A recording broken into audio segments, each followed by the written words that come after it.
Hello everyone, कल MPPSC 2021 का final result आ गया है और हमारे यहाँ से कई बच्चे सिलेक्ट हुए हैं, जिसमें से रश्मि भी एक हैं। और इस मौके पे हम रश्मि को एक तो संस्थान की तरफ से बहुत बधाई देना चाहते हैं और साथ में रश्मि की जो स्ट्रेटजी रही है मेंस की और इंटरव्यू की, वो हम आपका शेयर करेंगे ताकि आपको अपनी इस जर्नी में आसानी रहे। ठीक है,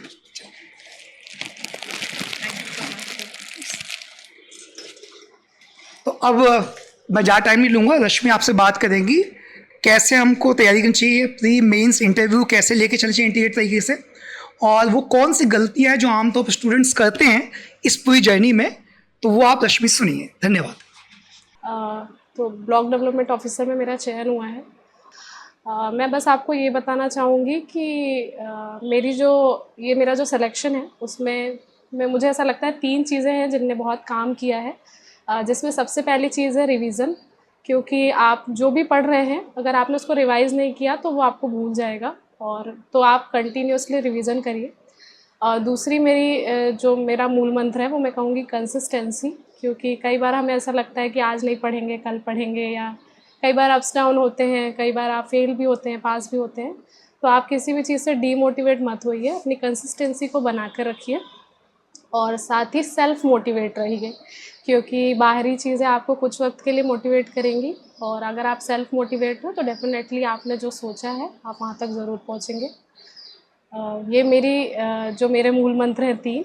और उसके बाद स्ट्रेटजी के लिए मैं ये कहना चाहूँगी कि जैसे प्री की ऐसा कोई तैयारी नहीं होती है, आप मेंस अच्छे से तैयार करिए, और मेंस तैयार करने के दौरान ही ऐसा होगा कि आप जब प्री आपका आएगा तो आप वो जो भी फैक्ट होंगे आपके, आप उनको कंपाइल कर लेंगे 1 से 1.5 महीने में। तो आप मेंस पे अच्छी कमांड बनाइए अपनी, और आंसर राइटिंग करिए, मस्ट इम्पॉर्टेंट है, क्योंकि वहाँ पे आपको बहुत कुछ आता है लेकिन उस कम शब्दों में और कम जगह पे जो भी चीज़ें आपको लिखनी है उसके लिए बहुत ज़रूरी है कि आप आंसर राइटिंग करिए, आपको चीज़ें लिखनी आए।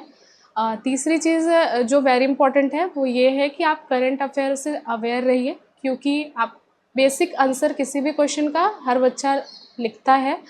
ज़रूरी है कि हम उसमें थोड़ा करंट अफेयर्स ऐड करें। जैसे अगर आप न्यूज़पेपर पढ़ रहे हैं तो आपको पता होगा कि डेली कुछ ना कुछ ऐसी चीज़ें आती है। जैसे अगर हम हाल ही में बात करें, इलेक्शन चीज़ें हो रही थी, तो आपको बहुत सारी चीज़ें पता चलेंगी कि लोकसभा में पहले कितनी महिला सदस्य थी, हाल में कितनी महिला सदस्य बन के आई हैं। तो ये सारी चीज़ें आपको अवेयर करेंगी। बेरोज़गारी रिपोर्ट अभी हाल ही में कुछ दिन पहले आई थी।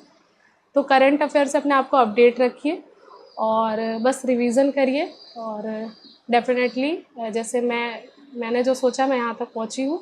आप सब भी जो चाहते हैं आप वो बनेंगे ज़रूर, और मेरी सबके साथ शुभकामनाएँ हैं। Thank you so much.